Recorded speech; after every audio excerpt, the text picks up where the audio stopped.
Welcome to The Long Take, a film podcast with one eye always on the Oscar race.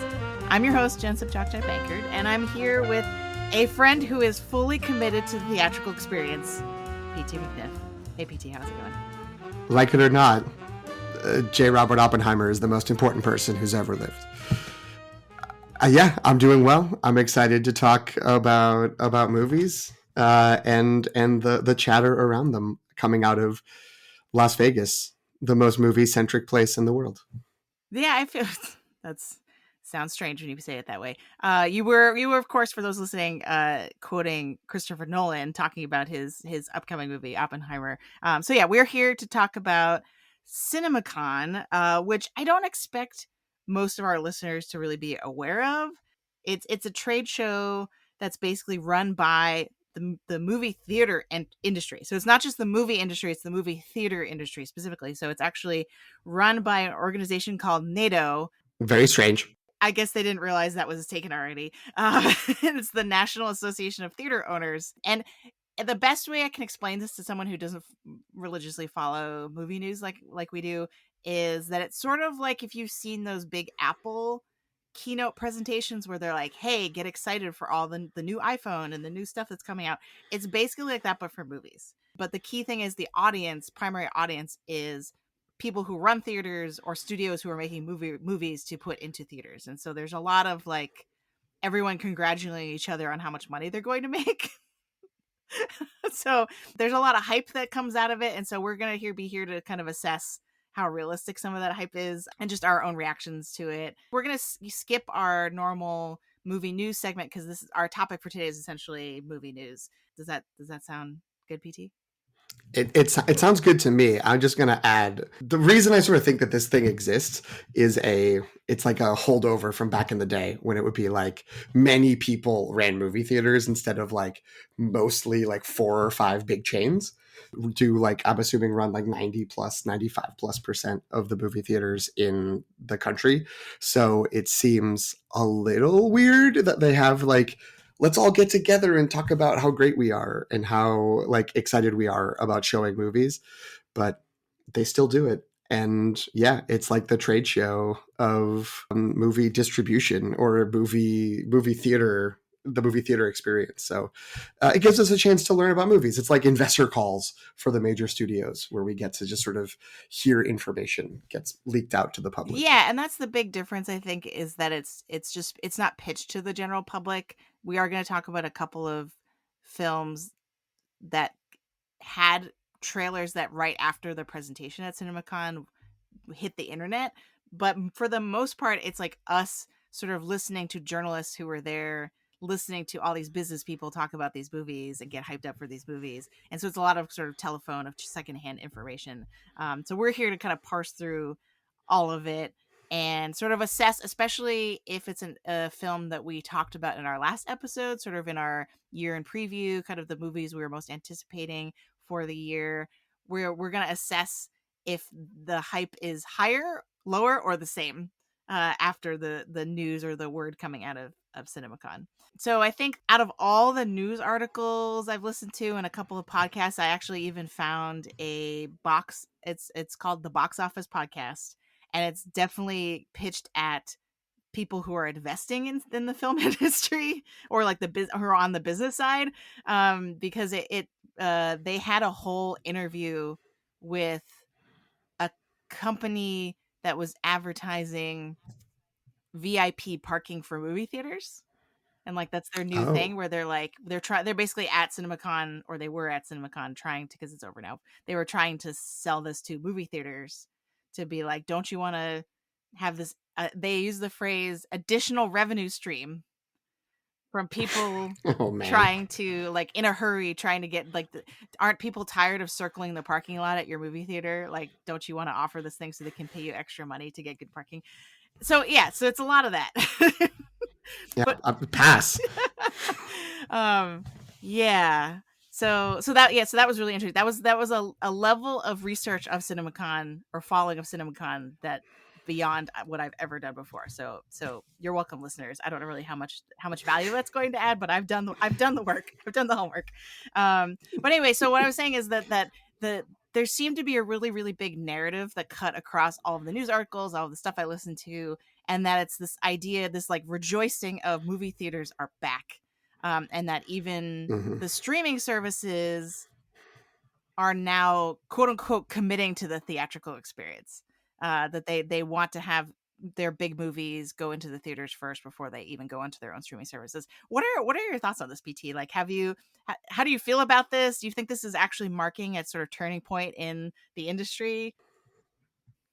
I mean, I think it makes a lot of sense that this is what the people at the National Association of Cinema Owners, which somehow becomes NATO, but I guess it was theatrical. I don't know, but this organization is, that's what they're committed to. That's what they are.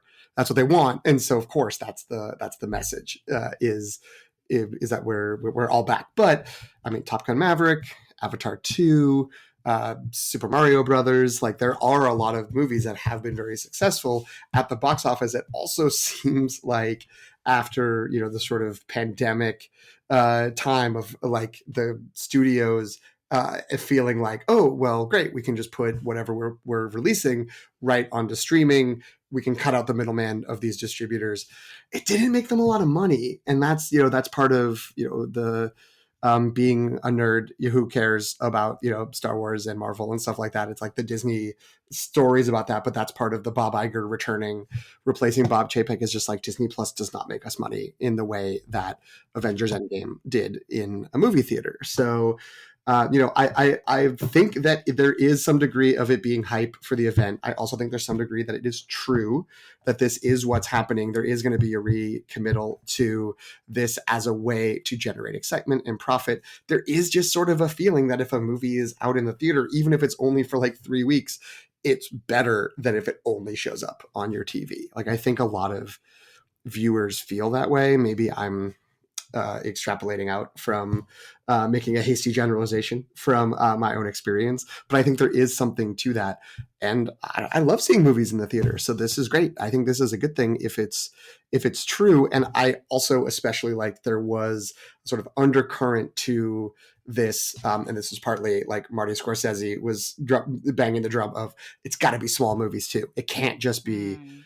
a multiplex of 16 screens showing two blockbusters, eight times a piece, but like set aside 2, 3, 4 of your screens for something small that's going to inspire people to care more about movies and want to go to see more movies.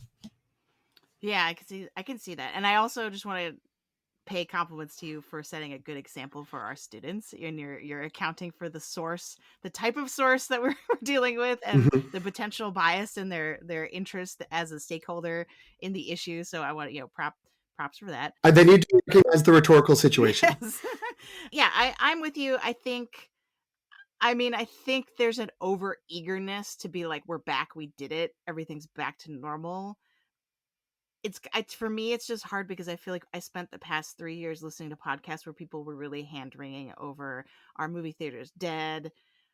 Can we ever come back from this? Right? Like, is it? And there were so many, I guess, disputes between. I'm just remembering. I think it's AMC and Universal.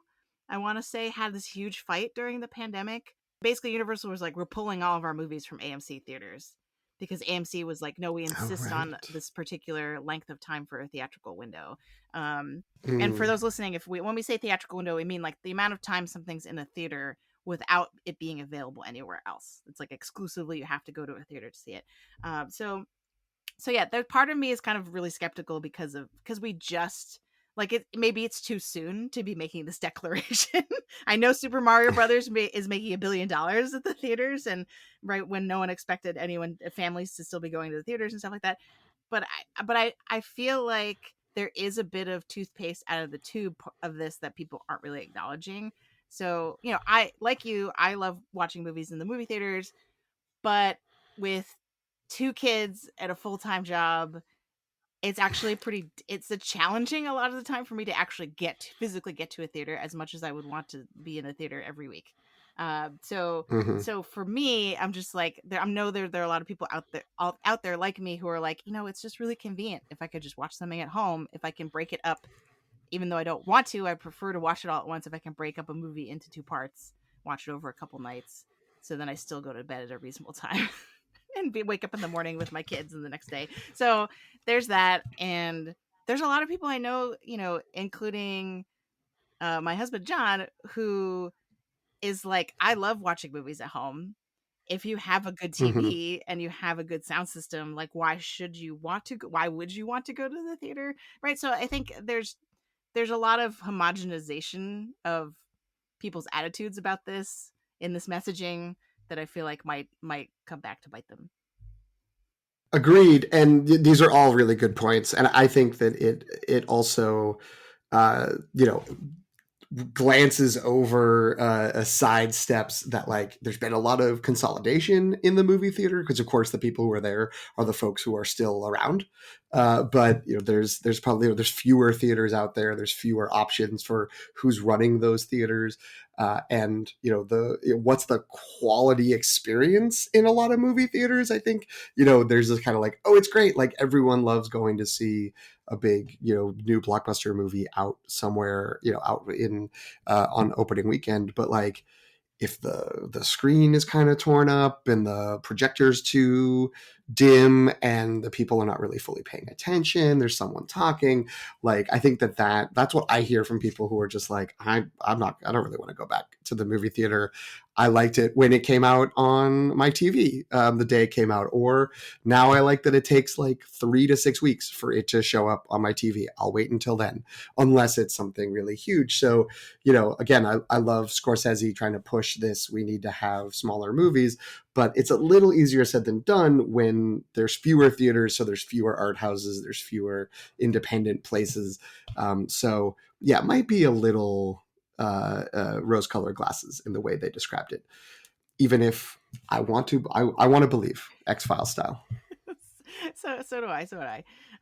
And so yeah, and then the other thing was everyone sort of saying like, oh, what's the big movie coming out of this that's like Top Gun Maverick? Because I think last year Top Gun Maverick was the main headline coming out of CinemaCon, and so everyone's like, it sounded like from a couple of reporters that I read, sounded like that all the studios were trying to be like, this is the next Top Gun Maverick. There's a lot of contenders. What did you Mm-hmm. feel like was the kind of quote unquote winner of CinemaCon? I mean, there's some degree of like personal bias of what I want it to be, because you're right. I think there was all these sort of jostling, and it was like revisiting an old franchise from the 80s. It's Indiana Jones, or bringing back a Tom Cruise action movie. It's Mission Impossible. But I think the movie that was got the most push, which is probably because, like Top Gun Maverick last year, they showed the whole thing, was The Flash. And that there was a lot of very positive reactions and reviews from the. I mean, again, know the source or check the source. The people who run the movie theaters that are showing the movie think it's great, and really want you to go. But the reporters that were there as well were also like, yeah, this is pretty good. Like this is it's living up to this hype that has been kind of building of even with this sort of strange, vestigial existence at the end of a cinematic universe that's going to be supplanted by a new cinematic universe in a year or two. It's worth going to see, and it's worth existing, and overcoming the concerns or issues people have with the criminal behavior of the main actor, is it's all worth it for like how good the movie is. So I think in terms of hype, that was the winner, even though it probably wouldn't be my pick of the movie I'm excited about. But I think that's the one that got the most sort of press. No one's expecting this movie to be good because DC has had such a messy history in the recent past. I mean, honestly, like on the written version of the long take on Substack, I easily could be reviewing DC stuff because that would be within the sort of general jurisdiction of like nerd content, but I haven't, just because either I'm like, it's the sort of like, if you don't have something nice to say sort of problem, but also it just like people aren't as into them because they just don't seem to have they haven't found their stride in a way that Marvel has, though maybe this indicates that maybe the tables will be turning a little bit. I have no idea. People were sort of being like, I know that it's so weird. This movie is actually really good.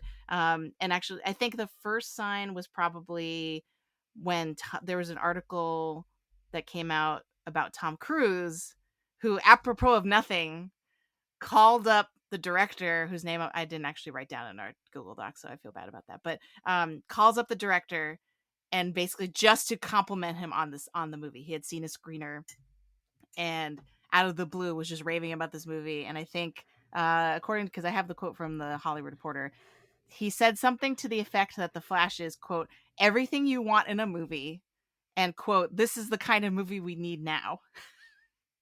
Wow. So there was already a fair amount of surprise hype for this going into CinemaCon, and then for all the, because I also, like you, saw a bunch of critics and reporters who were there being like, no, it actually, like, this is actually really good. And an example is Jermaine Lucier, who I heard recently on the Filmcast. He was a part of their really fun summer blockbuster wager, I think is what they call it, on there. And he also popped up in Coffee with Kenobi recently, and I think he's a reporter for, I want to say, Gizmodo or a couple of publications. And so his tweet, I believe, that got quoted in the article I was looking at was, "The Flash is as good as rumored. It's Back to the Future meets Spider-Man No Way Home with all the humor and heart of the former and action and surprises of the latter. If anything, it might be a tad too ambitious, but it's also just incredibly satisfying, heartwarming, and fun."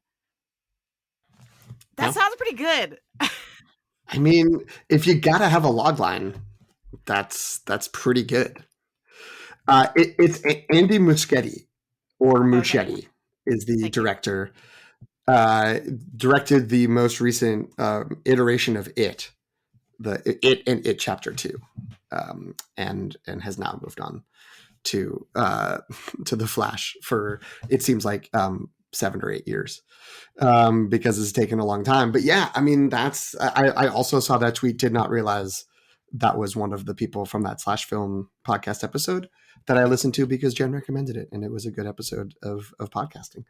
That is a good, I think, crystallization of this sort of hype, where it's just like, if you think, for all the reasons that you think you may not want to see this, it's actually really good, which is interesting because I think we may disagree on this.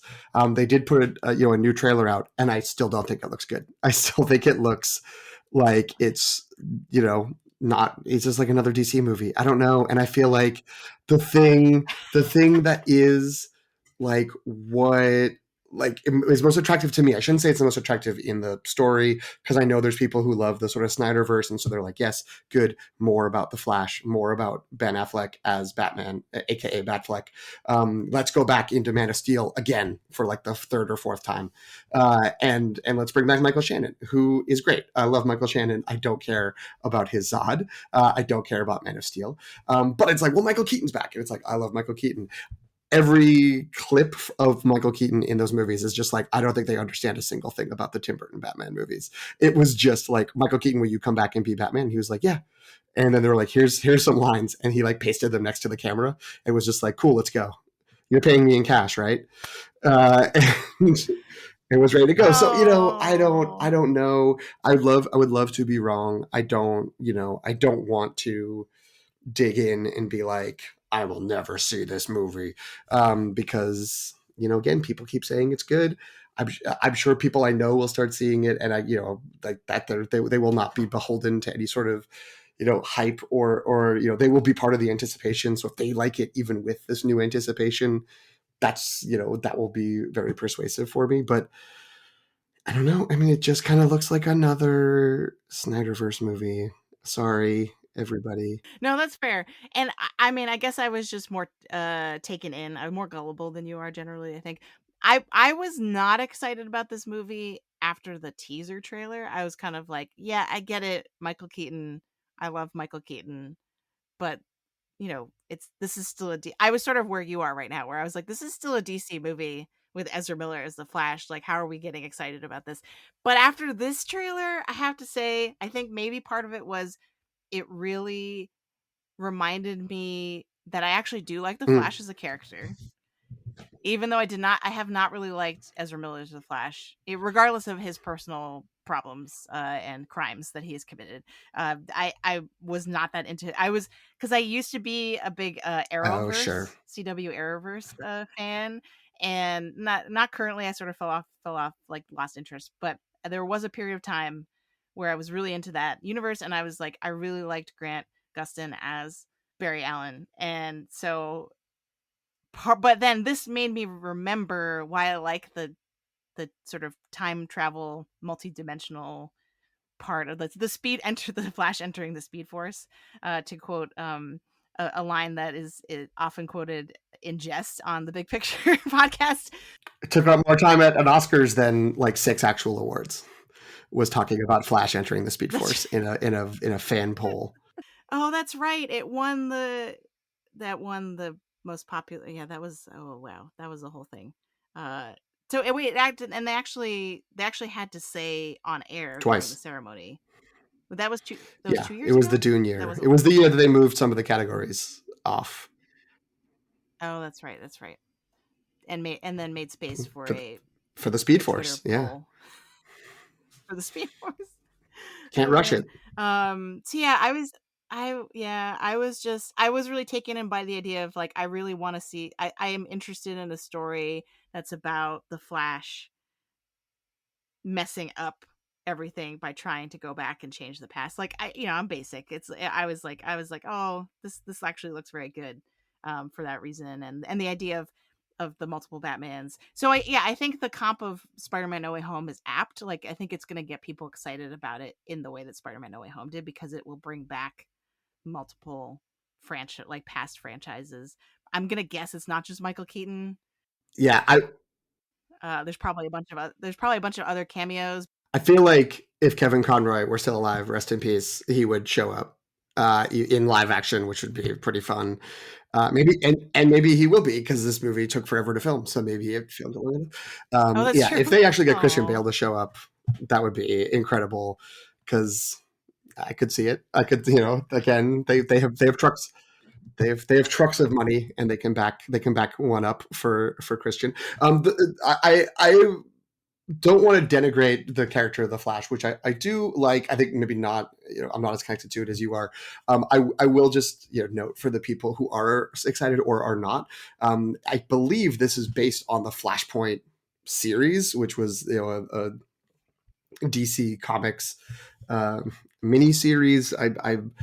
I'm trying to remember. I don't forget if it was just fully a standalone, or if it was one of those where it was like the Flash comics were running and the Batman comics were running, and they all sort of intersected and crisscrossed in an event.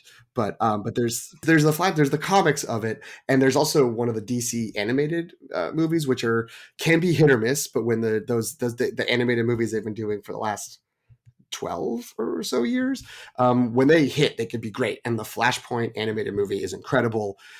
If you're waiting to see what this is like, or if you are not excited for the movie but you want to know at least like a version of this story, it's really good. I don't want to give away spoilers, but I will just say that instead of it being like, and there's the Tim Burton version, Michael Keaton version of Batman, it is instead the new universe the Flash goes to. It's Bruce Wayne, the child who's murdered in the alley, and Tom and Martha Wayne survive. And it's like, what happens to them, and like, how do they like take up the Batman mantle going forward? And it's great. Like, it's stuff like that is super interesting, and it's a good story. And I would love to be wrong. I would love to be wrong about this movie and think that it's great when it comes out. So I look forward to eating crow here with you. I guess let me add, because I originally asked the question of what won CinemaCon. I feel like if I were to pick something other than The Flash, because I do agree that that was like one of the highlights coming out of it, that people were like, "Hey, no, like this movie, like I know people are counting out DC, but this movie's really good." I would say Oppenheimer kind of pulled out for me in terms of hype, and people. I just today, when I checked the sort of news Google News sort of headlines, all of them were about Oppenheimer. Right. Whereas, like, when I had checked a few days ago, that was not the case, probably because the presentation hadn't happened yet. But that's most recap articles are leading with Christopher Nolan presented Oppenheimer and people went nuts. So I would say that that's, but unfortunately we don't have a trailer, a new trailer or any new footage. We didn't see what the people at CinemaCon saw. And yeah, and I mean, it's interesting because the summaries of like, and we saw this footage. It was these famous people in a room, and then a different room with different famous people, and they were talking, and that sounds great. Like, I'm very excited for Oppenheimer. It's weird that I didn't take it in our draft last week, and it didn't really come up because I've been a little hot and cold on sort of post Batman Christopher Nolan, but like he's great. I'm there opening weekend whenever he releases something. So I think this sounds like it'll be good. He also heavily hinted there will be a trailer behind Guardians 3. So next weekend we will hopefully see a trailer that is more than just Cillian Murphy walking in a hallway putting on a hat, which I think is all we've seen so far. The biggest hype increase for me for this movie was the Hollywood Reporter described what they saw as turning the historical story of Oppenheimer and the atomic bomb into a thriller, with which he described as the Christopher Nolan described as the highest stakes imaginable. So then I was like, yes, this is not just going to be a history nerd movie. This is going to be like an exciting, yeah. I was that piqued my interest even more. And then the LA Times mentioned that Cillian Murphy and Robert Downey Jr. both give electric performances, what they said, in the tense montage of scenes that, and here's the thing, I was like, huh? Mix black and white and color. So some scenes are black and white and some scenes are color. I mean, if I remember my Christopher Nolan movies, I think that means that one sequence is going backwards and the other one's going forwards, and that's part of the rip in space and time created by the atomic bomb. Which then when Flash will enter the Speed Force. Is that what's it's all connected? Yes, yes. It's when J. Robert Oppenheimer enters the Speed Force.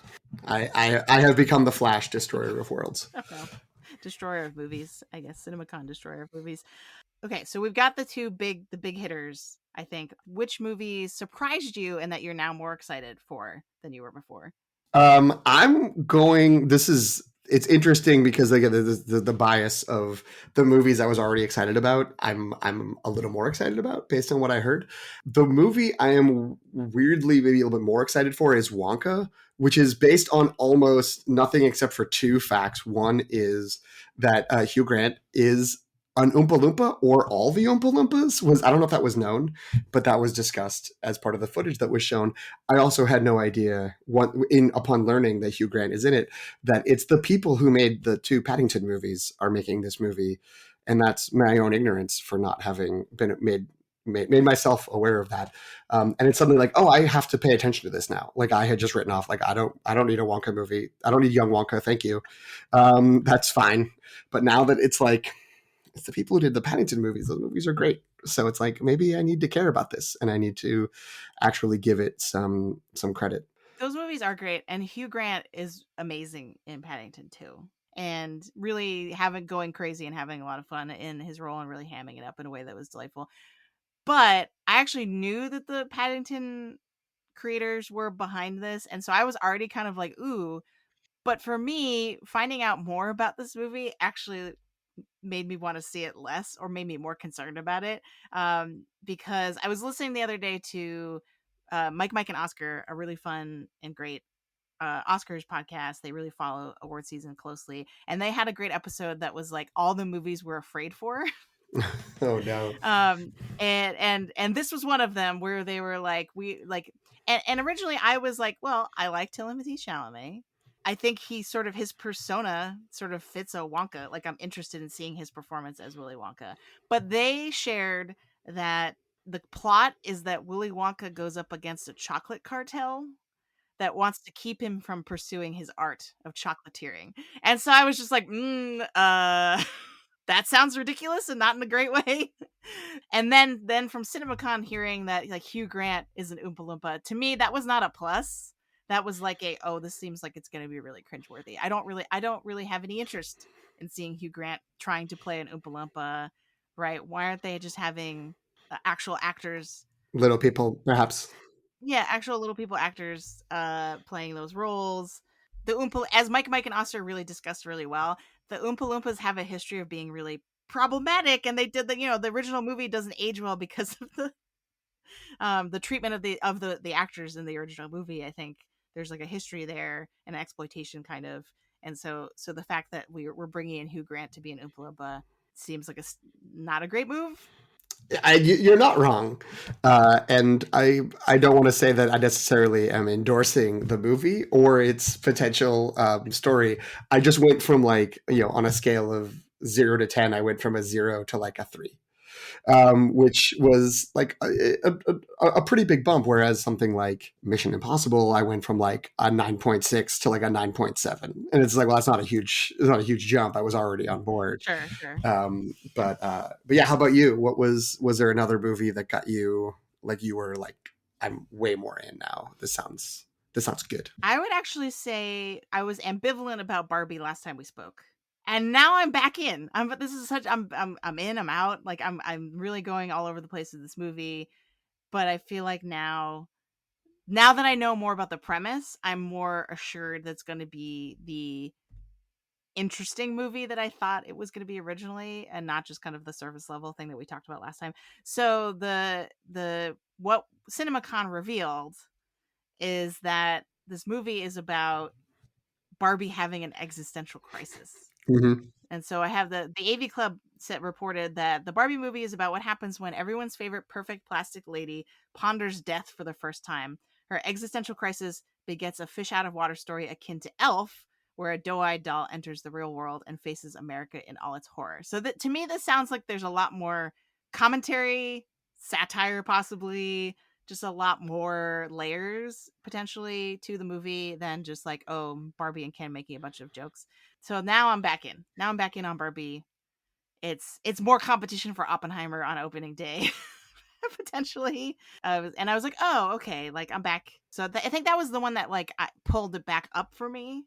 Whereas most of these, like you're saying, I was like already excited. Now I'm even more excited, which is in terms of a trajectory not that interesting. Yeah, I was all like uncertain about Barbie, but I was like, yeah, I'll go see it. It's also been made clear in this house that Jasmine, my girlfriend, has said like, this is my Star Wars, and there's only been the one movie. Like, I'm seeing this movie as soon as it comes out. Like, we're going. So it's always been the sort of primary. Oppenheimer's gonna have to wait till Saturday or Sunday, I guess, is the result of that weekend. But yeah, I mean, this sounds like much more in line with what you want, or what I want, at least, from Greta Gerwig, and co-writing the script with Noah Baumbach. It's this weird, like, all that stuff from the trailer is like Toontown from Who Framed Roger Rabbit, and she's crossing over into the real world. Will Ferrell is basically reprising his role from the Lego Movie as like Mr. Business, but he's the CEO of Mattel. So yeah, like the interesting sort of meta commentary of consumerism and the nature of existence and all that, like, could be a total mess. Seems if nothing else, like it will be fascinating.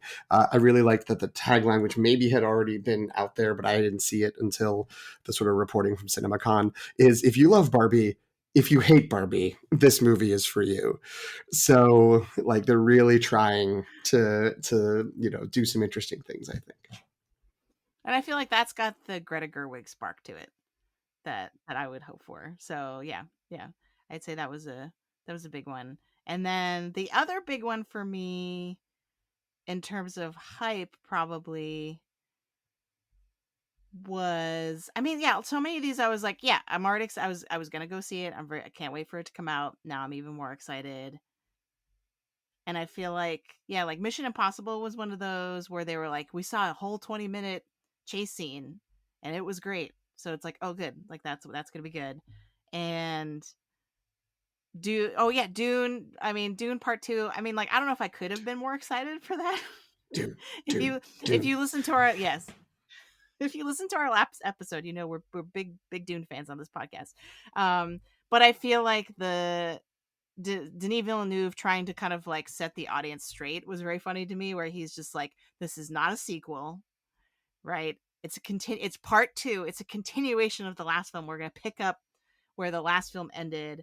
And this is kind of like he almost the way he described it, or way I guess like the way reporters described him describing it, which again it's like this like weird second remove, is that this is the first movie was sort of building up towards this epic war movie that we're gonna get, and so I'm very excited for that. Like it's just like yes, like that seems exactly what we would want as a and he was like it's not a sequel, there's a difference, Yeah. which I thought was And great. Zendaya was like, "Oh, I'm not just in a dream sequence. Like I'm actually a character in the movie," which is true. That is how it goes, and that's great. Yeah, that also sounded really exciting. And yeah, I mean, I don't need to push my Mission Impossible agenda any further. That the movie sounds incredible. It sounds like they've just keep doing what they're doing. We can tease. I think on Mike, Jen has begun the process of watching the Mission Impossible movies. I think you've done like one and a half. Yeah, so I'm partway through. So, well, okay, here's the thing. I asked the internet, which one should I start with? And you had told me skip 2, just go straight to 3, and then later go back to 2. Because you'd already seen one. So that was part of it. Was you Right, said I've right, seen right. one. Yeah. No, and like and now that so then what happened was before I got that received that message on Substack, Matthew Freeman, who's a great writer on Star Wars, Octo Baby, you should go check it out if you like Star Wars. He was like, 2 is a very John Woo movie. It's kind of, but it's great. Like it's a good watch. So just start with that. He was like, just, so I was like, okay. And he, like, I had gotten that advice before you came in and said, just skip 2. So then I watched 40 minutes of Mission Impossible 2 and was like, this feels like poor man's James Bond. Like, I don't know. Like, I'm like, all right. I was pretty neutral about it. I was like, oh, and maybe I'm spoiling our future Mission It's a Impossible. teaser. Yeah, it's a teaser. So yeah, but so then I switched over midstream to Mission Impossible 3, and that was like locked in. I was like, yes, this is this. I get it now. I'm now committed to watching all of these movies. I would like to clarify my official stance on this was that you should start at 3 and go 3 through 6 and then go back and clean up 2. And then I think you need, because I don't know when you last watched it, but you might need to go back and revisit 1 because it seems like they're really pulling from 1 in this upcoming one. Like they're bringing Oh, characters for the back. new one. Yeah, like because of again, we don't want to dig into too much, but like they were very disparate and kind of separate for a while, and they've when McQuarrie has taken over, he started being like, no, let's tie these threads and really connect folks back together. And in doing that, I think now they are they're pulling from 1. There's characters from 1 that are going to be in this one, which That's crazy because I feel like based on what little I've seen so far, I never would have guessed that this is a franchise that was interested in doing that. it wasn't until I would say the 4th movie is when like more characters are coming back. Like it used to just be like the 2 that would always be around. But yeah, starting like the last 2, like 5th and 6th, are really sort of pulling in more people. Okay. And because of CinemaCon, it's now been spoiled for me, I think, that Haley Atwell shows up. Yes, I mean it also could have been So spoiled in the trailer if you watch the trailer that's been out since Top Gun right. Maverick. Which I hadn't Fair enough. before starting this watch along adventure Um, per your request. And I feel like because Greg had texted, oh, there's gonna be an actress that Jen is gonna really like. And I feel like that's probably yes. her. So Although cat's I Ellie. will say I didn't know this is, this is again maybe sort of a spoiler in its own way, that this is new to the series. Is, and I don't know if I'm going to say the name correctly, Pom Klementif, who plays Mantis in the Guardians of the Galaxy movies and the wider Marvel movies, is also in this, and I guess playing a villain, which that should be fun. I haven't. That would be a fun, different look. One of what I'm assuming is going to be like 7 or 8 villains in this movie, based on the various returning characters that they have. Oh, I see what's going on. Yeah, I loved her, especially in the Guardians of the Galaxy holiday special. I thought she was brilliant. And so, yeah, to see her play, and because her characterization of Mantis is so childlike and innocent, it's going to be really interesting to see her as a villain. I'm excited about that. Yeah. Let me ask you a question, Jen.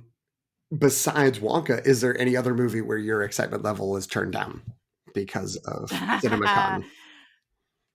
Yes. So the next big one that jumps out at me, there's probably a couple. The next big one that jumps out at me is the Hunger Games prequel, which I was pretty neutral on, neutral to slightly interested because I enjoyed the original Hunger Games movies, and I enjoyed the original books. Like I was there for that whole moment, right? With Jennifer Lawrence's burgeoning career and the whole thing. I was on board for Hunger Games, but I was not really craving anymore. I was pretty satisfied with what they gave us, and I was like, I don't really need to revisit this franchise. Like I'm good.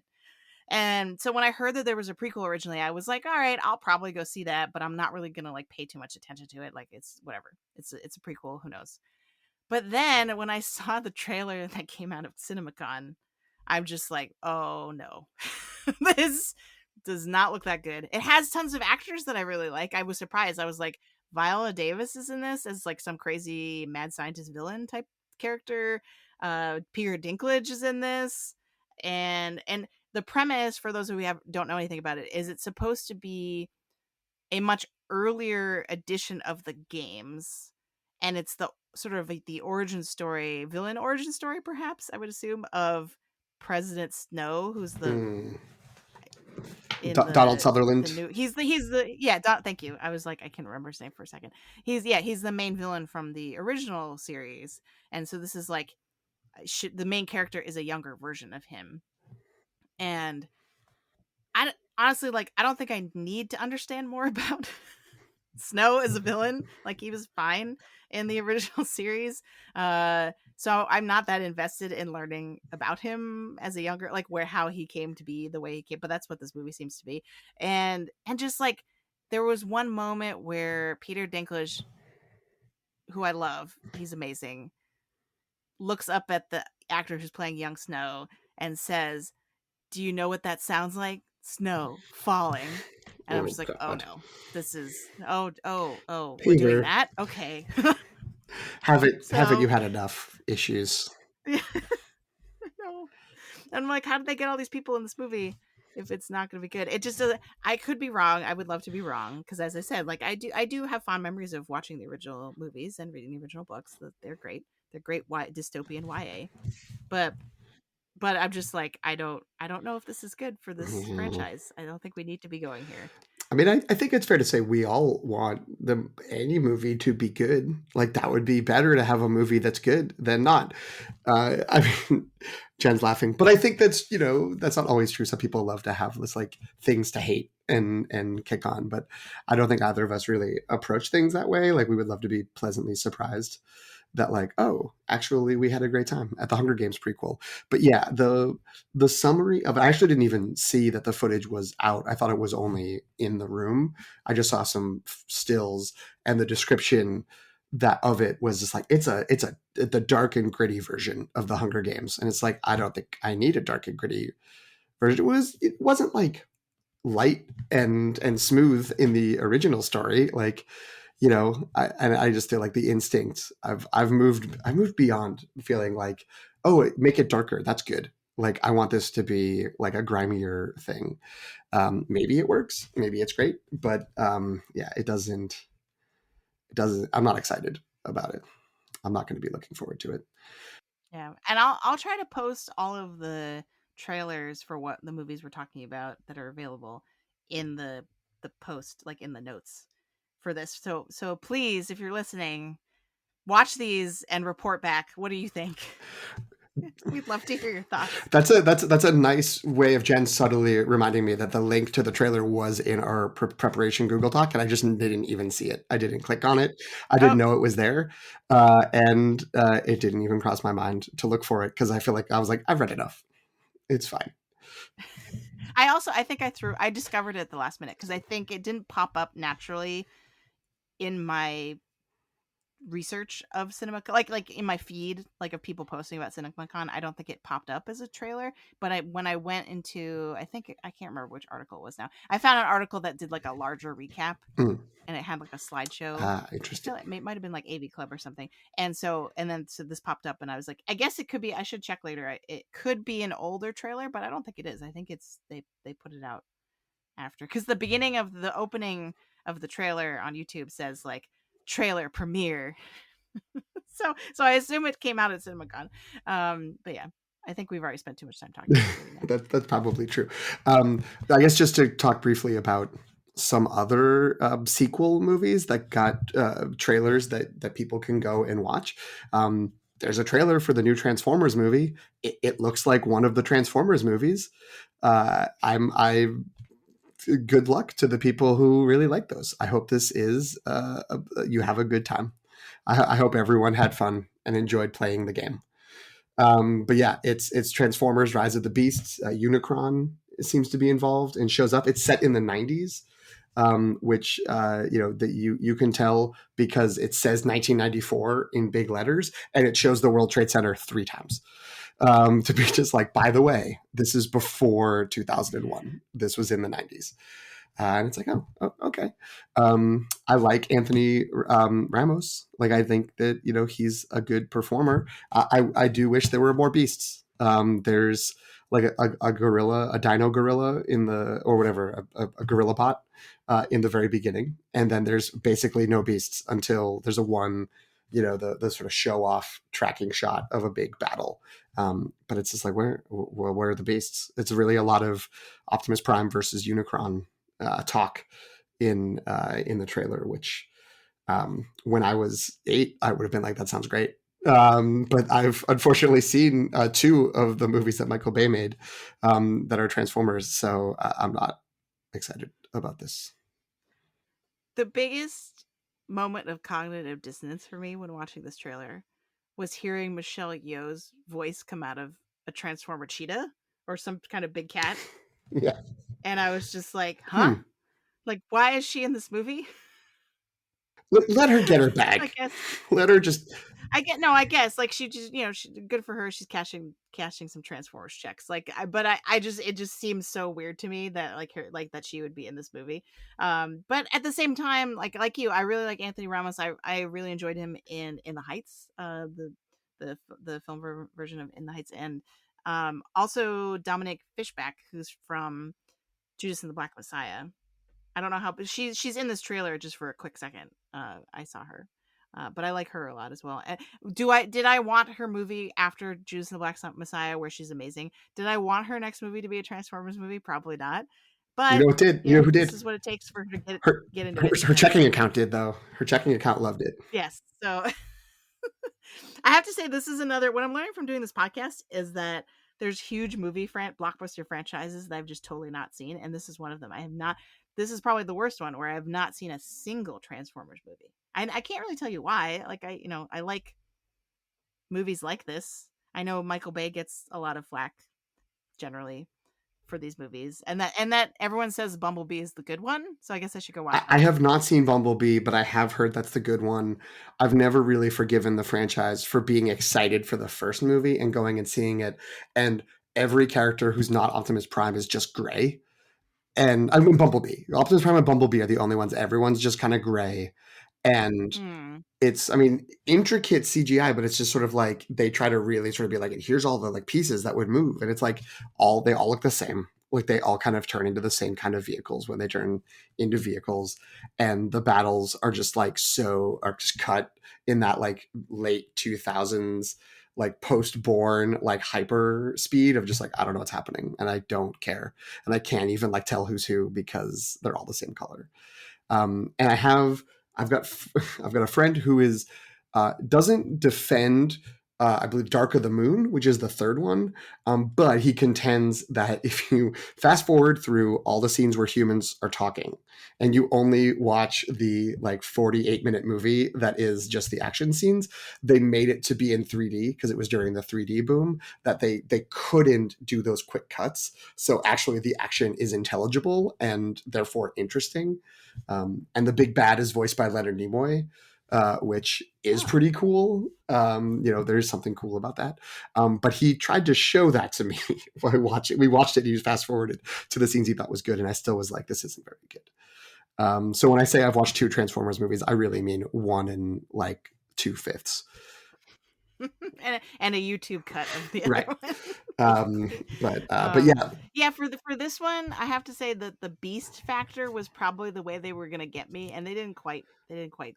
I was like, okay, I feel like there's the last one, which was The Last Night, which featuring Sir Anthony Hopkins, presumably writing NAR in his script, which he says he does when he does big blockbuster movies, and he writes no acting required. When it's like, it doesn't matter what I do, I just stand there and deliver these lines.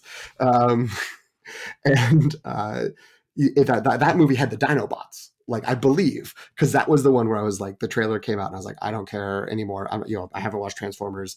I'm not doing this. And then the end of the trailer was a Dinobot, and I was like, oh my god, I have to see this. But then I came and went, and I didn't actually see it. So yeah, I would think the Dinobots or the Beast War creatures would get me in, but apparently not. Um, mm-hmm. Speaking of franchises that exist that, from talking beforehand, neither of us have paid attention to, there's a third Equalizer movie coming out, starring Denzel Washington, directed by Antoine Fuqua. And there's a trailer for it. And the trailer made me feel like I should have maybe paid attention to the first 2 Equalizer movies. I vaguely recall the Equalizer show. I believe, Boston connections. I believe, the books at least were set in Boston. I don't know about the show, and I certainly Oh, don't know about the movies. But it kind of looked like not not like John Wick level, like ultra violence, but basically Denzel Washington being a like stoic yet like constantly threatening badass, and it's just like, yeah, good. Like, that sounds good. I feel like I could have a good time with it. And this one's set in Italy. He faces the mafia, like the real Sicily mafia. I don't know. Seems cool. yeah. I mean, I had a similar reaction where you put this in the our Google Doc. I watched this trailer, and I said, "Where was I for Equalizer 1 and 2? Like, why don't I know this is a franchise? Why don't I recognize this at all?" But it piqued my interest for sure. Like, Denzel Washington goes to Italy and fights organized crime. Like, yeah, sure, I'll watch that. I did have to double check to make sure it's true. There is also an Equalizer show on now, starring Queen Latifah, Oh, on right now? as the Equalizer. So This to me, this is so strange that it almost feels like Berenstain Bear level. Like, did I am I in another timeline where, like, I never saw or heard about any of these movies or the show? So yeah, this is very weird. it's the sort of thing I'm only aware of from the occasional times that I'm interested in a sporting event that airs on CBS, because that's when I would see an ad for it. And I want to make an Mm. immediate apology for everyone. I was confusing the original Equalizer, which was an original story for TV, with Spencer for Hire, a different late 80s detective show. That's the one that was written by an author and set in Boston. So Oh, okay. that's the Equalizer. Um, Not that is not what that was. It was, I don't know, something else. Starred somebody named Edward Woodward. Good for them. A retired intelligence agent with a mysterious past who goes out equalizing, I guess. All right. I think, well, we should at least, now we only have 2 of the actual trailers that are available left, so we should probably just go through those. I probably should have segued to this one when I was talking about Michelle Yeoh earlier, but A Haunting in Venice, which is the latest Kenneth Branagh does Agatha Christie series, which I have to admit, I actually don't think I've seen either of the other 2. Is it Murder. or maybe I can't It's Murder on the remember. Orient He did a Express murder and on Death on the Nile. Death on the Nile? Yeah, I actually don't think I not for again, no reason. I don't know why I didn't see those. I do enjoy mysteries. I enjoy Agatha Christie. So, but I've just heard. I think it's probably that I heard that they were not very good, and then I sort of said, "Oh, I can wait to watch those," and then never got around to it. So that's probably what happened. So I was like mildly interested in this. I was like, okay, like, let's see what this is about. But looks like it's actually not an Agatha Christie type. Like the tone of it doesn't really feel like Agatha Christie to me. It feels like a straight up horror movie. And again, I was like, oh, Michelle Yeoh in an Agatha Christie novel, in period clothing, solving mystery. Like I'm like, yes, like that sounds great. And then I watched this trailer and I was like, this is scary. I don't want to watch it. It was a pretty like yeah, it's really leaning into like this is a scary movie. Like Yeah, it looks like a straight up horror yeah, movie. there's a ghost or a vision that appears before in the mirror to Hercule Poirot, which I wasn't expecting it to be that kind of a movie. My guess is it's not that that it's it has those You elements. kind of cut it together to Yeah, look like it that. is. I mean, it is still based on an Agatha Christie book called The Halloween Party, I think. Yeah, Halloween Party. Um, but they're keeping it the blank in blank to maintain the consistency of the movie titles. Yeah, I have seen the first two of these, and I really want them to be good, and they're not. They're just like, it's tough. To quote Jomi from the Ringerverse, it's tough because they're it's the casts are great, and that like the sort of Christie machinations are super fun. A little corny, but classic for a reason. I don't know, and I like Kenneth Branagh. Like that should be fun. So do I. But it's they're not like oh my god, avoid them, never ever watch them. But like they're not like particularly good. My main Yeah. your takeaways and my two main reactions to the trailer you already said, which was Michelle Yeoh. Like I forgot she was in this too, and I was like, oh my god, this is great. She's running the seance that is like allegedly bringing the spirit into the haunting, creating the haunting of the title. And then that it was like, this is like legit trying to be a real horror movie. My other reaction is there's one moment where one of the characters, and I can't remember exactly what it is, but it's just sort of just like, you can't like, like you're in denial that this thing is happening. But it's a character played by Tina Fey, and it just made it sound like it's a 30 Rock like bit because and I no disrespect, I would love for Tina Fey to be able to cross over into even semi-serious dramatic movies or even spooky movies if that's what she wants to do. But like her voice just was so uniquely her voice that I was like, this feels like a It was sketch. very Liz Yeah. Lemon. It was Liz Lemon at Dapper Day at Disneyland, if that's a reference that means anything to anybody. Because she was in period Yeah. costume with like a bobbed haircut. So, I mean, I also had that moment where I was like, wait a minute, that was Tina Fey. Because it's also so fast. And she comes out of nowhere in the trailer. Like she's not in the trailer up until that Mhm. moment, I feel like. And so it's just a quick shot of her saying that one line, and it doesn't really fit with everything else. So I don't know. Yeah, so the hype definitely, I didn't have that much hype for this to begin with, but it definitely went down Mhm. after seeing this trailer, where I was like, I'm probably not going to watch this. I think for me, if this same movie were a couple notches more Guillermo del Toro creepy instead of jump scare horror, and if it were more Ryan Johnson than Kenneth Branagh, then I'd be on board. But it's not any of those things. If it was just a totally different movie, it could be good. I guess what I'm saying is Ryan Johnson team up with Michelle Yeoh Yeah. to adapt an Agatha Christie novel. Yeah. Let's do that. Or And then have Guillermo del Toro be a consultant on the yeah. production Or side. yeah, Guillermo del Toro cast Michelle Yeoh in Crimson Peak too. That yes, exactly. That's exactly what I was talking about. That's exactly the movie I had in mind when I was thinking about this. I'm like, oh, this could be better if it were more like Crimson Peak. Yeah.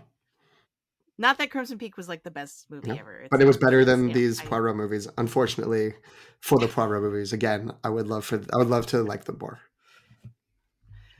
all right. Well, yeah, we've got one more, and we're ending this trailer talk with an up note, I think, for both of us. Next Goal Wins, the Taika Waititi. We did talk about this briefly on our year in preview episode. So Taika Waititi, soccer movie with starring Michael Fassbender, and finally got to see a trailer. And I feel like I have a much better feel for what this movie actually is now from seeing this trailer, which is great. What were your thoughts? Yeah, I mean, I think it looks like it's really fun. It's, you know, it doesn't have the, uh, I don't want to say weight, but, you know, obviously Jojo Rabbit had a sort of heaviness to it because of the setting and the context and even just the core concept of it, in World War II with Adolf Hitler. Those things are heavy. And the Thor movies have the weight of the Marvel world, one way or the other. So yeah, this kind of felt like a little, had the same sort of vibes of your Hunt for the Wilder People, sort of earlier Taika, where it's just sort of, a very kind of small, nice story that doesn't seem like, I'm confident there will be flashes of, emotion and seriousness in it, but that it's mostly just pretty light, aiming to be funny, clash of cultures, and seemed like it would be a good time. I don't know. I was It enjoying it. it gave me big Ted Lasso vibes. Like if Ted Lasso were more like House MD and went to American Samoa instead of England, I think that's basically this movie to me, and which I'm here for. I'm here for that. I love Ted Yeah, Lasso. So yeah, it's basically Michael Fassbender gets he's given a choice. He's like, you can get fired from whatever current team he's coaching, or you can go to Samoa and coach a really flailing team there, like they're not doing well.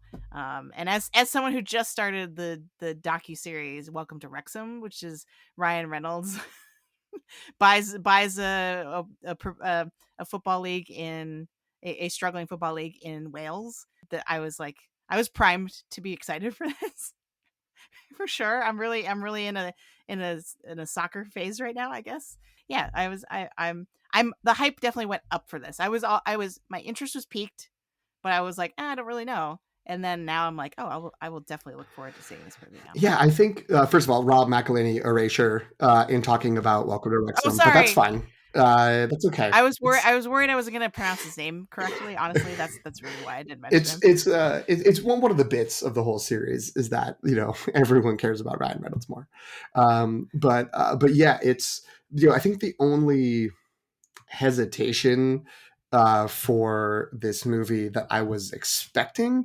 was sort of Taika burnout, which is just like there's What We Do in the Shadows, there's Our Flag Means Death, there's the Thor movies. Like he's been his style has been out there. I like all of those things, so I didn't like. I know there are people like they really, I think Love and Thunder really got turned on by a lot of people because they were just like, no, it's Mhm. enough, it's done. And there's It also feels like Kathleen Kennedy asked him to write a Star Wars movie and he froze up and then like had said the dog ate my homework. Yes. Well, to some degree, in his That defense, there's nothing to substantiate that, by the no. way. I'm completely projecting a narrative on I mean, nothing. he would not be the first person for whom that's happened, according to at least rumors. Um, Michael Arndt was supposed to write episode 7 and never turned it in. It was just sort of like, I don't know how to do this. So he wouldn't be alone in that.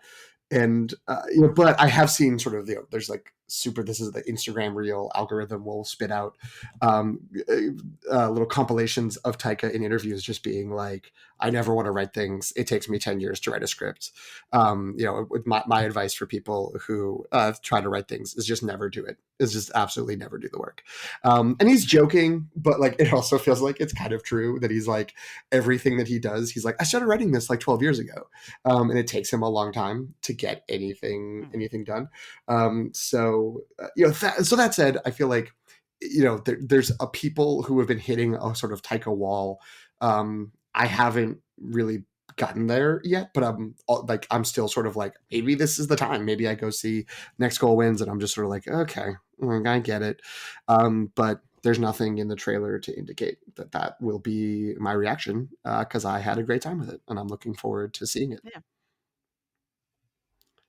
All right. So that's all the movies that as far as I know, had trailers that were publicly available after the presentation. So everything else is just hearsay from here Yes. on out. But what's maybe one or two things that you want to spotlight from films that either had trailers or footage that they just showed in the room and that we're just kind of reading about, or that we haven't mentioned yet, or just anything from CinemaCon that we haven't talked about yet that you're excited Yeah, about? so I mean, this is partly me justifying the pick in our last episode that I was the most regretful about. However, there was footage shown from Ridley Scott's Napoleon, which was, I think they said, was like a 5-minute battle scene, and people were like, "It's incredible! Like it's amazingly well done. Like Joaquin Phoenix playing Napoleon was like riveting and doing a great job." As people noted, and we had in our document, not speaking in a French accent, not even pretending to try, going full Captain Ramius from Hunt for Red October, just going in his regular voice and not worrying about it, and probably for the best. And yeah, I mean, it sounded like a the kind of things people were they were excited about this one. Oh, this is like the old school, this kind of old timey classic 60s 70s style, like big war scene, the Soviet version of War and Peace, and Barry Lyndon from Stanley Kubrick. So that sounds really good. The I don't forget who was doing the presentation. I think it was like someone from the studio who was sort of Mm-hmm. already starting the drum beat, because he was just like, it's really weird. Ridley Scott's never won Best Director, and he's 80 something years old, and he's out there doing stuff that people half his age aren't able to do. Like, watch this footage. So it's like, oh man, they're already beginning His the campaign, narrative. that's an official. Yes, His campaign has yeah. The begun. the ribbon dropped on the campaign, and the race is on. The ribbon's at the end. That's That didn't make sense. that's so that's so thinly veiled. That's amazing. I love Yeah. that. Uh, I feel like that's been a perpetual thing that journalists have commented on as well. I cannot remember who said it, but so I think, oh, now it is Pop Culture Confidential, which is a podcast I only just recently started listening to.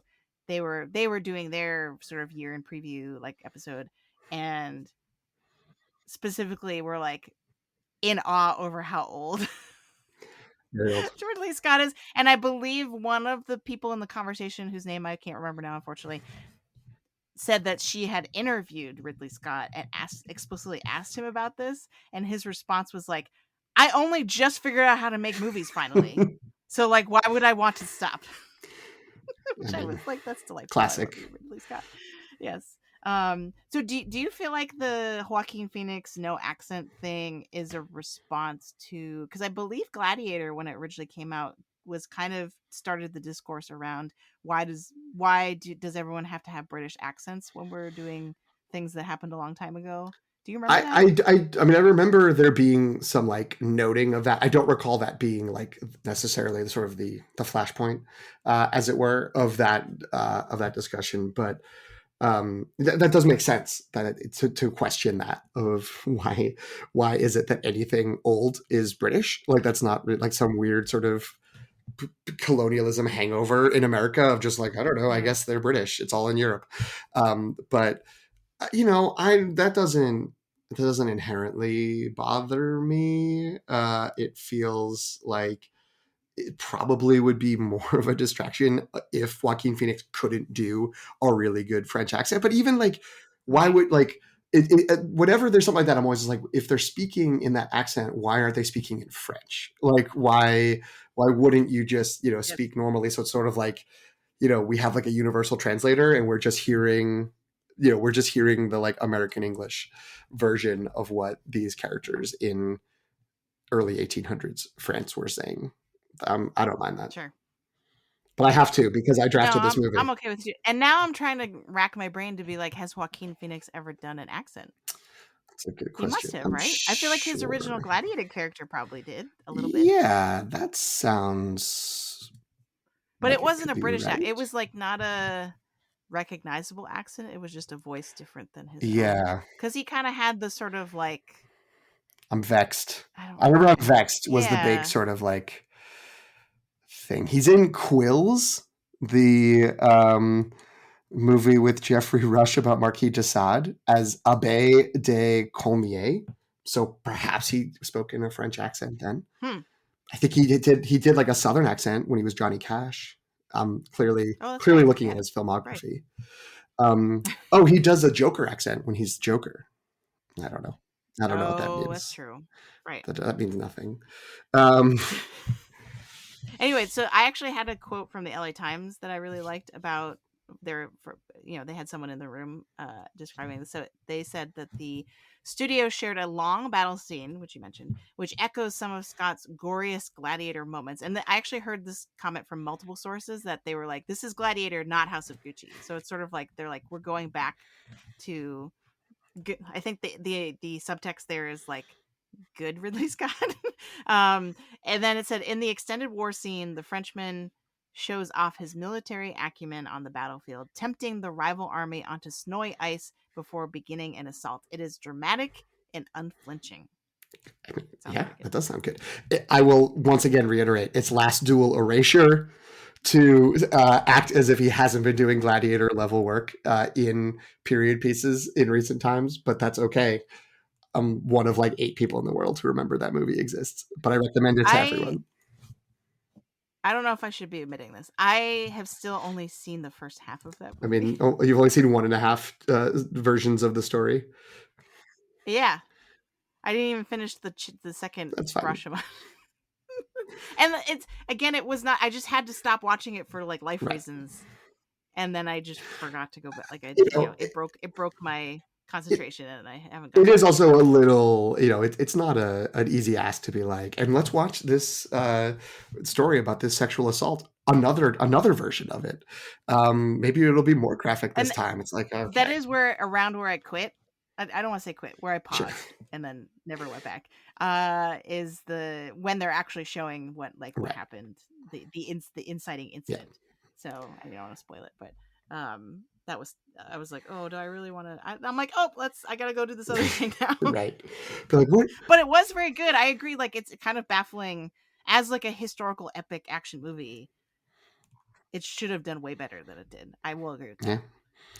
Yeah. Uh, oh well, that's okay. It'll have its Maybe time. this will make up for it. Yeah, Napoleon will make up for it. yeah. I'm And then hopefully maybe more people because of Napoleon will go watch The Last Duel. someday there will be a Last Duel Napoleon double feature, or a The Duelists and Napoleon double feature, which was Ridley Scott's first movie, also set in that time period. So I see what you did I don't there. know. Yeah. So Okay. Napoleon was another one. Is there another movie that we haven't discussed? There is. I'm looking at one. I'll defer to you again if you want to talk about it that we haven't really discussed yet. Oh, I'm assuming you mean I Indiana do. Jones. Yeah. Okay. So yes, I think this I haven't mentioned this so far just because this is one of the ones where I'm like I was already very excited, as if you listened to our last episode, you would know. And then this made me even like this like was like the cup was running over after this. So it was they actually showed a chase scene which I think I can piece together after the trailer and descriptions. See, this is how desperate we are. I was piecing together clues. I shouldn't speak for you. This is how desperate I am. I was piecing together clues. I'm like, okay, the descriptions journalists said of what the chase scene was about. They said it was Phoebe Waller-Bridge's character and Harrison Ford. Harrison Ford is Indiana Jones, and they're both bickering with each other as they're being chased by a bunch of bad guys. And I was like, oh, if you watch the last trailer, they cut right before that happens because she's like, we got to get out of here. Right. They're talking to each other. And then she's like, we got to get out of here because a bunch of bad guys are closing in. So I feel like that's where I would place the scene that they Mm-hmm. showed I'm is with you. probably right after that in the trailer. Yeah. So, I mean, not that that really helps anyone. I've cracked the case Done. of the Indiana Solved. Jones trailer. 5 stars out Yes. of 5. But the thing that excited me most from I'm the quote I have in front of me, which I'm not going to read because it's too long, is from the Hollywood Reporter. They mentioned specifically that Phoebe Waller-Bridge is like really impressive as an action star in this scene. That she punches, leaps, and jumps cars, and at one point is seen hanging out of the back of a car window in full action star mode. Cool. I'm ready. Sounds good. Yeah. The only other thing, and again, is this true? There's one of those things where I didn't put it in our document. I didn't quote it, but I saw it, and now I must share it. Is again, I don't know if this was like official information because it wasn't in any of the reports, or if it was sort of like a speculation or rumor, but that the de-aged sequence with young, youngish Harrison Ford, put back into like the probably early 40s, like after Last Crusade, but obviously much younger than he is now, is long, like is a huge part of the movie, like is like 25 minutes Whoa. of the movie. And that it was like he was so good at, like he could still do it. So it works great. But I still I am someone, we'll get to the Scorsese movie starring Robert De Niro momentarily. I'm a big fan. I like The Irishman a lot. The scene where Robert De Niro is supposed to be like in his 40s and beating up some guy is borderline depressing at how like awkward he is. I don't know if Jen, if you've actually watched The Irishman or if other people have, but he's doing a sort of classic De Niro in a Scorsese movie, grab a guy, throw him out a window, kick him on the street, and it's like, yeah, this is a 70-something-year-old man who has like Right. de-aged digital face, like moving very clunkily, which is really the only time in the movie that I couldn't like put aside sort of the uncanny valley of it and be like, yeah, it's fine. They Right. It took you out of it. yeah, it was, but yeah, there's just kind of no excuse for it. So like, I've seen Harrison Ford. I watched all the season of Shrinking. I've actually watched it twice because my parents came and wanted to watch it, so I watched it again.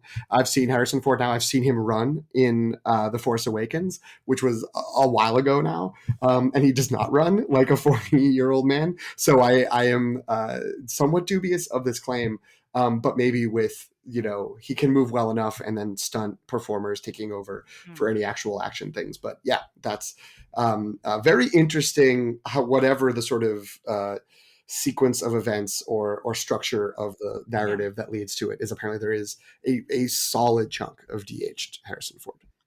That's surprising. And honestly, like that seems like a very bold choice. Like they're really confident Yeah. in the technological side of it to be able to do that. Because I feel like, if we think about de-aged Mark Hamill that we've seen, right? Like, or like other de-aging cameos have been so short because they don't want the seams to show Mhm. as much, right? They're like, oh, here we go, oh, it's gone. Right? You didn't see anything that was bad. Just enough to evoke the character, right? So I'm impressed by Yeah. that. I think that's It's certainly a vote again, and it's a rumor again, didn't come out in the official news, so maybe it's wrong. But if it's true, it's a vote of confidence in the technology and a vote of confidence in the story, that it thinks that like this whatever's happening will be interesting enough to yada yada past any potential like seams being shown. nice. All right, any other last shout outs? Because I think we're getting to the end of our list here. I'm very happy with the deadlines. The quick sort of summary description of Killers of the Flower Moon, that it's like a gangster movie smashed with a Western, which sounds great. And they released 3 more photos. There's been one photo from this movie for like 18 months, and it's Leo DiCaprio sitting at a table with his co-star, whose name I never remember. Lily Thank Gladstone. you. Still wanted to call her Emily Gladstone. So thank you for stepping in on that. I'll remember it by the time the movie comes out. So that's just been the one photo in every story, in every like tweet, in every sort of post about it. So now there's a couple more. There's the 2 of them with sort of seems to be like outside. There's De Niro sitting in a car talking to DiCaprio, and then there's Lily Gladstone sitting in a church pew talking to Martin Scorsese, which I think is supposed to be behind the scenes, but looks as staged as the other photos. Yeah. But sounds like it's good. I think they might have showed like just a little bit, or they did some behind the scenes. They also might have just shown these images and been like, that's all you get. But Scorsese spent his time both talking about the movie, and he got an award. They gave out some awards at this event for sort of lifetime achievement things. Mostly sort of focusing on how important movie theaters are and how important non blockbuster movies are, sort of like the sidestepping his Marvel isn't it, Marvel movies aren't movies, they're theme park rides type thing of just, we need to have, these other kind of movies into, which is great, and I continue to be excited for this movie. Nice. And then there were actually a slew of movies. I'm just going to quickly list them because I don't think we have too much to say about them, Mm-mm. but we haven't mentioned them. We didn't even mention them in the last episode that we did. So I think they're worth mentioning because now they seem, because of CinemaCon, they're kind of like more on the radar at this point. So one is Gran Turismo, which is not necessarily a movie about the video, based on the video game, but it is based on a true story of someone who played the video game and then became a real life race car driver, which is a little light year. The movie Mm. based on the real life, the person who's the toy, like that, it's there. I'm like, some red flags started going off with that, but I mean, people seem generally interested in it after this. Like, it's got David Harbour, Mm. and there's one other big name who it's escaping me right now, but there's I that, will admit, and then just yeah. to say something, I got a little excited about it because I didn't know about this story. I guess the story is there was a reality competition. I think it was a show that was like, if you're really good at Gran Turismo, like, come on this show and we'll have you drive real cars. And one of the people from that is now like a successful race car driver in life. And like, to me, like, that sounds like, I've always thought the best movies, like at adapting video games or sort of trying to use video games, are movies that are not about, here's the narrative of the game. All due respect to like The Last of Us, but instead it's about people playing video games and like them somehow coming to life. You go in the 80s, you got The Last Starfighter, you have War Games, you've got Cloak and Dagger, and I'm like, oh, this kind of is in that mode of, this is a movie about how people play video games and what that could mean. That it's basically like a real life version of The Last Starfighter that just becomes car racing instead of fighting an intergalactic battle against the evil Zord, or what, I forget the name of the bad guys in that movie. That's all. All right. Oh, that's a good point. I like that. I like putting it in that lineage. Makes me more interested. The other one is that, and there were a lot of the time critics were referencing this like sarcastically as opposed to genuinely excited. But Craven the Hunter is a true R-rated. I think they're saying it's Sony's first R-rated Marvel movie Mm. because it's based on a Marvel character. Um, and and a lot of people were saying that like the trailer was very graphic, that they saw, that we, it's not publicly available, but that they saw in the room, and that like Craven bites a guy's nose off or something like that. Like, people were like, it's brutal, and other people were like, yeah, but it's still a Sony Marvel movie, so like, what are we doing? So yeah, and you mentioned in our Google Doc, but what about Venom? And I'm like, exactly, like, it's probably, this has not increased the hype for me at all, because I was like, the Venom. I have actually really enjoyed the Venom Me too. movies. Morbius actually probably is the better comp in this situation for me right now in terms of attitude, where I'm just like, yeah, like, I saw Morbius, so you're on hold, you're on notice. It is funny. There were multiple articles that were just like, and Sony's going to expand its Spider Verse out for the first time, and it's like, really? Like, isn't this like the fourth or fifth time? That feels like the people are trying to like Men in Black flash our memory, like get rid of our erase our memories They're about using a that. flashy thing on us. Yeah, they're trying to get us to forget about Morbius. I don't know. Um, anyway, so there's that, and then there's the Haunted Mansion movie that we didn't mention last Mm. time, that is starring Rosario Dawson and has a whole bunch of other famous people in it. But I still don't totally, like, even after the CinemaCon coverage, I'm just like, I don't really know what this movie is or what it's about. Like, Yeah, those the sort of quote that they had. I think this was the Deadline, or was Hollywood Reporter description. They were like, "It's very faithful to the ride." And it's like, what does that mean? Like, what does that mean? yeah, It's just, that's not a ride is the not a ride. That's movie. not a narrative. Like, what are you talking about? And Um, I say that as someone who really enjoys the ride and has been on it many, many, many right. times. I guess maybe they mean it's like, because the only thing I can think of is that it's sort of like Clue, the Tim Curry Clue, Mm.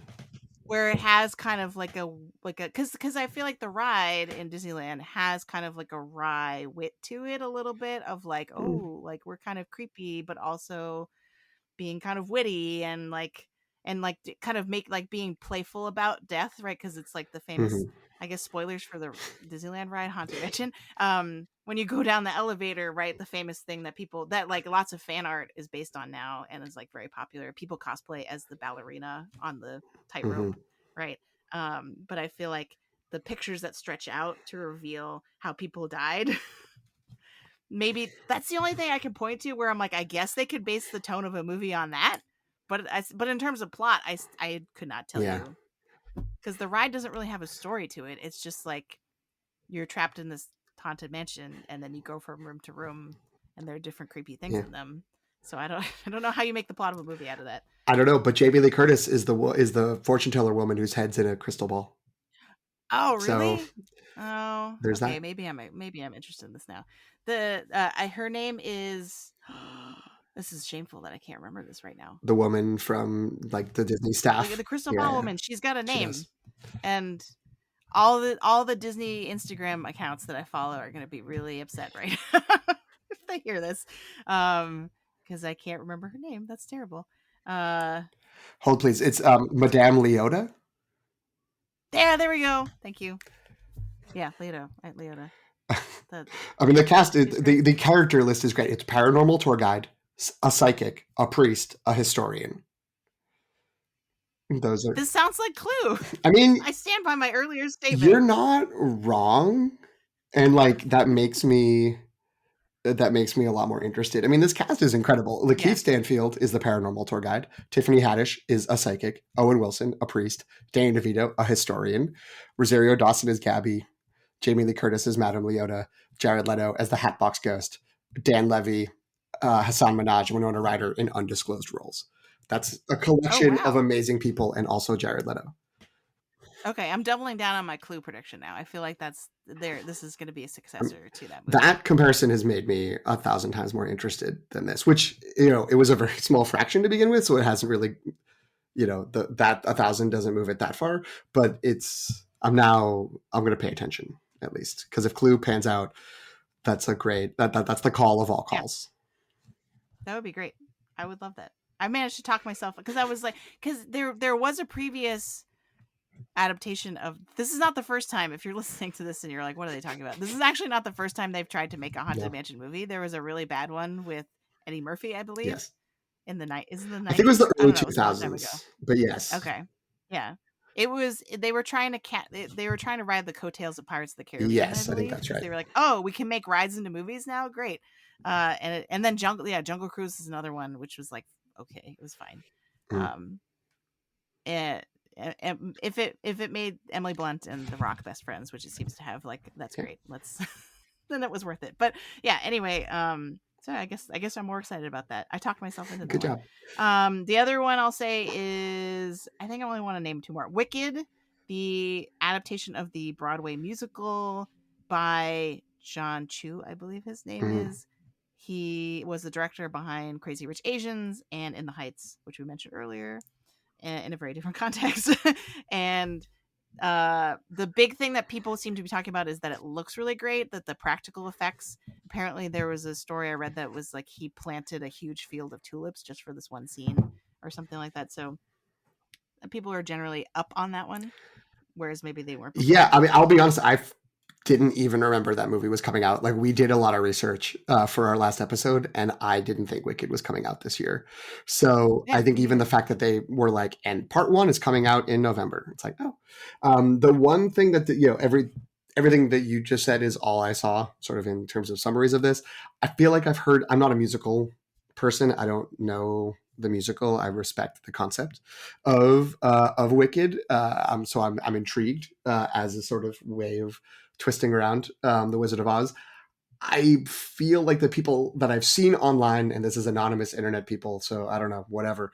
People I've seen online who have talked about this are like, don't unanimously don't think it's a good idea that this is going to be in two parts.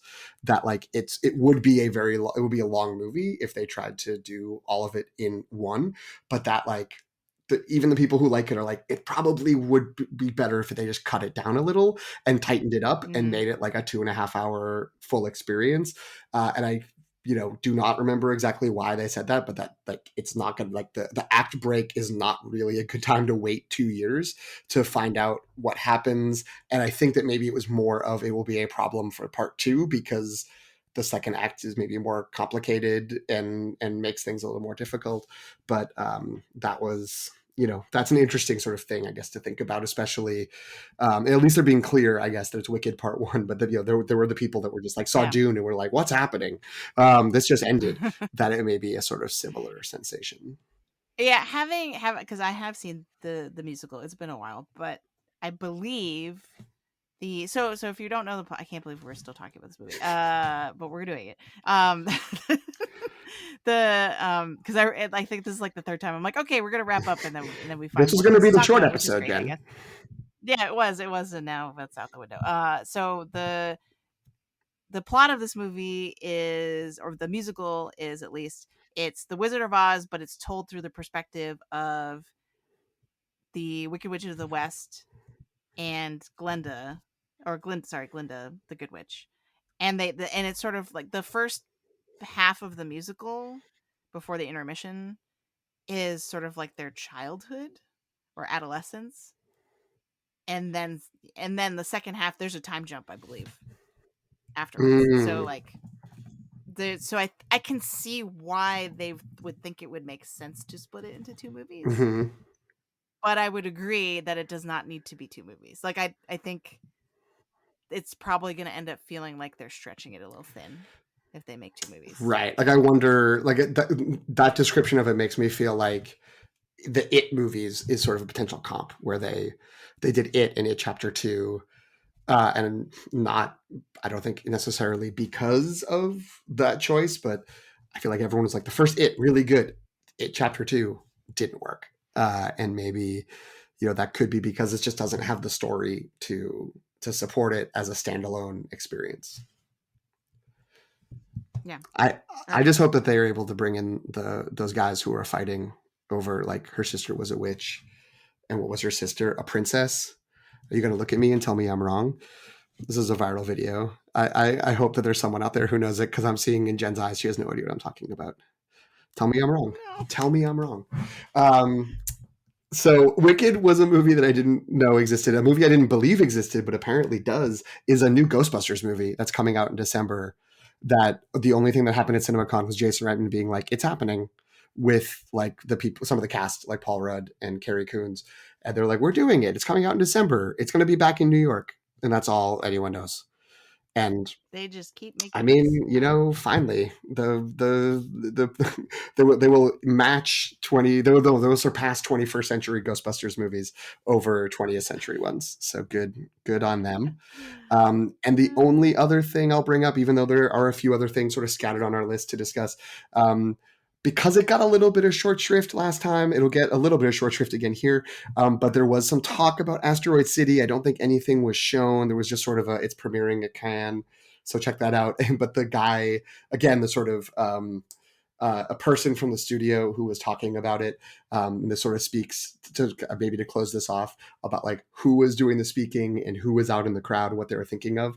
But they described Wes Anderson movies as the Marvel of specialty movies, which is a fascinating attempt to make just a description of something. And I assume that he mostly meant financially, that, like, these are successful movies for you in this business, so, like, you can count Oh. on them to have, like, a consistent quality and a consistent return. But what a weird thing to say. It's just, Yeah, I was gonna say I couldn't even really tell you what I think that means. Like that's that's the that's closest very I could figure out, was that it's just sort of like, it's, there's going to be a certain, like, quality level and a certain the style, right. how style will be there. And specialty movies just sounds to me like a industry term that is like movies that won't make you a lot of money in a movie theater, as opposed to like Right, or just blockbusters. have more right, or just have a more niche audience, but they're a reliable audience, so it's like it's a sure bet. that kind of makes sense. Yeah, sure. But yeah, I've never heard that phrase specialty movie Well, before. That's really cool. well, if you want to know what they are, they're Wes Anderson movies. In the Wes Anderson's the Marvel version of them, apparently, according to Okay. some guy. But that movie looks fun, so I'm excited. I think yeah, no. And yes, and we don't mean to downplay Asteroid City. It's just that, Greg is so excited and so into Wes Anderson movies that I think I always feel like I'm stepping on his turf when I'm talking about Wes Anderson. But yeah, I'm still was excited, still am excited about this movie coming out. If we do an episode after the movie's air at Cannes and it's before Asteroid City comes out, I think if he isn't with us, you need to just have him record a drop that can just go in to be like, just take a tight five to talk about Asteroid City and why you're excited about it.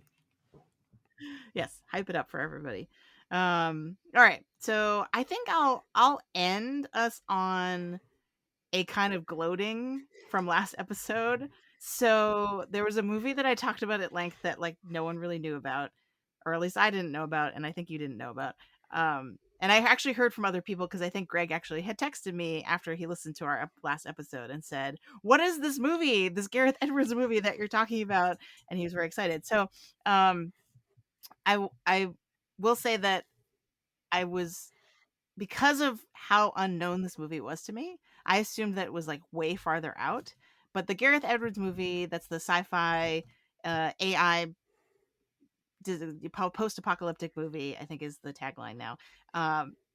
It has changed its title. So last episode I called it True Love because at the time that was what the working title of the movie is. It has since been unveiled as The Creator, which, considering the premise, because it's about AI and humanity, humans versus robots, seems more appropriate and more helpful in terms of guiding us into what the movie's about. I think it actually got moved when they announced it. They moved it from October 6th to September 29th, which is, I saw, was partly because they were like, we want to put this on IMAX screens. And October 6th is when Killing of a Flower Moon comes out. And then something else that's big is going to be out like soon after that. Like, I think, a franchise movie.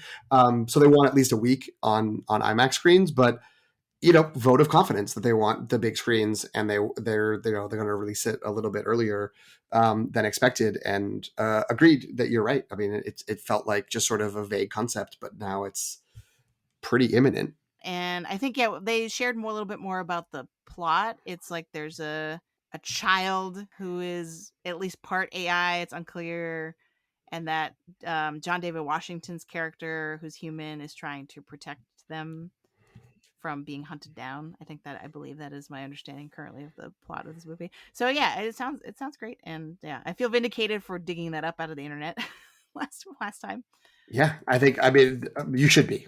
That was a great call, and it seems tracking to be a good payoff for you. So I think we were actually way more thorough and comprehensive about this than I thought we would be, and I think probably that you thought we would be based on our conversation before we hopped on mic. But I think if you came here for more movie hype, we delivered. So I think I'm gonna wrap things up. PT, where can folks find you? I know you're a moving target on the internet, but where could they potentially for the most part? I would say look on Instagram or Letterboxd. PT McNiff, PTMCNIFF are the best ways to try to find me. Nice. And you can find me at Sopchockchai, SOPCHOCKCHAI, on Instagram. And actually, yeah, since we're talking so much about movies, I always forget about Letterboxd. I'm Qui-Gon Jinn on Letterboxd if you'd like to find me there. All right. Thanks, PT. This was really fun. I can't believe we hyped things even more, but we did. It would be fun to actually see movies instead of just talking about. Yes, let's try to do that for next time.